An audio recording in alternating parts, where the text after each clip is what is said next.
Je sais que je vais dire un truc de ouf, que ça risque de choquer du monde dès le début de l'émission, mais vous vous souvenez quand la guerre c'était mal? Non mais je demande au cas où, parce que en ce moment, dans nos médias, la guerre a plus de justificatifs qu'un dossier de location d'un appart à Paris.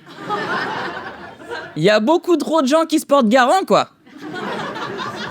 Politiciens, éditorialistes, chroniqueurs, ils trouvent tous plus d'excuses à la guerre que Bayrou avec Betaram. Écoutons quelqu'un de neutre nous rassurer sur les intentions d'Israël qui bombarde le Liban. Au hasard, demandons par exemple à l'ambassadeur d'Israël.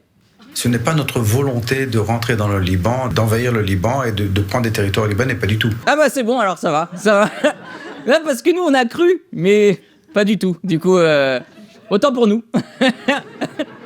Là, on va quand même pas commencer à remettre en cause la propagande. L'Iran a subi des frappes préventives. Et là, sur le Liban, là, Israël attaque et annexe des territoires, mais contre sa volonté. À elle. Eh mais j'ai pas peur de le dire, hein. C'est Israël la victime.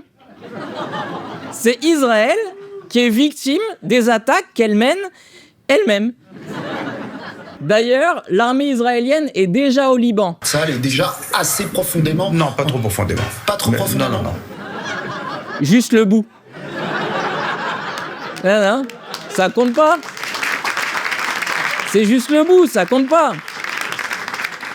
C'est juste le bout du char d'assaut, vous voyez? Non mais depuis quand on mesure une invasion militaire à la profondeur de la pénétration? C'est trop bizarre. T'imagines Poutine qui nous dit « Non, mais on n'est pas très profondément en Ukraine, on a juste trempé les mollets dans Kiev pour voir si l'eau elle est bonne, quoi, ça... » Mais les gars, vous êtes au Liban, vous êtes engagés dans le pays. Mais c'est quelque chose que nous préférons ne pas faire.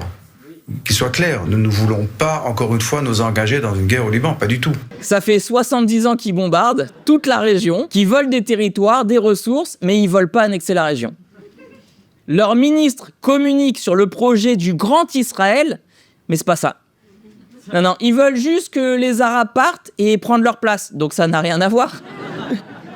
D'ailleurs, quand ils pulvérisaient du glyphosate là, au mois de février sur toutes les terres agricoles, c'était pas un produit chimique cancérigène, hein, ça n'a rien à voir. Non, ils mettaient ça sur les cultures parce que c'était pour combattre les insectes du Hezbollah. Ah mais faut pas croire, hein, mais Israël déteste la guerre, hein. C'est pour ça qu'ils la font. C'est pour pas avoir à la faire. T'as kiffé? Alors prends ta place pour mon spectacle ou la riposte, les liens sont dans ma bio.